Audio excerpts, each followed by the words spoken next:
guys, so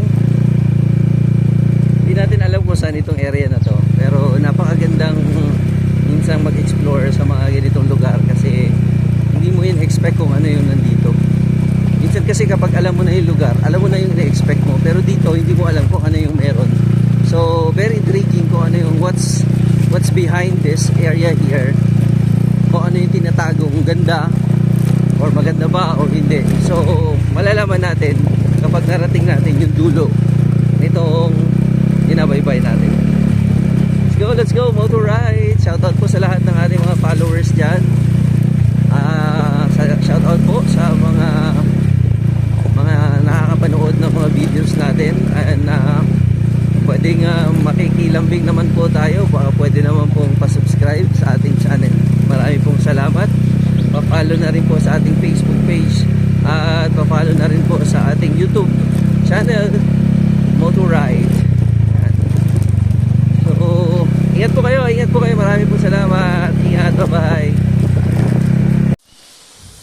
Guys, ito yung magandang spot na nakita natin dito sa lugar na to. Sobrang ganda. Tignan nyo, sobrang linaw ng tubig dito mga ka-rides. Tignan natin dito, tignan nyo kung gaano kaganda yung area na to. Ang linaw ng tubig, grabe. Tapos ito yung magandang spot for camping. To, may yung motor natin. Tapos ito may magandang spot pa rin dito. So nakilala natin itong mga IP dito sa lugar at tinayagan tayo. Sobrang ganda rito guys. Woo, nice. Nice spot. Ang ganda. Tingnan nyo naman yung tubig. Sobrang ganda. Tara, babain natin.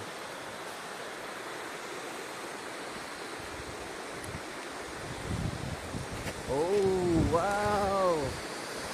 Tignan nyo naman. Ganda rito. Ganda rito, grabe. Pa-like naman po and pa-share na lang po. But this one, hindi po natin siya mapangalanan o sasabihin kung saan. Ang pwede lang pong makapunta for now dito ay yung magpapaalam sa akin na ipapaalam po natin doon sa isang leader po ng mga katutubo. Okay, so nabigyan tayo ng access para maglubot dito at tinayagan tayo ng masyal bumalik dito sa lugar na to.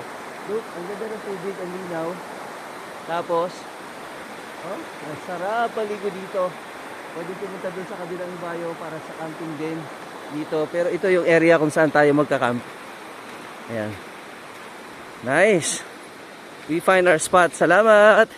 Ingat po kayo. Ingat po.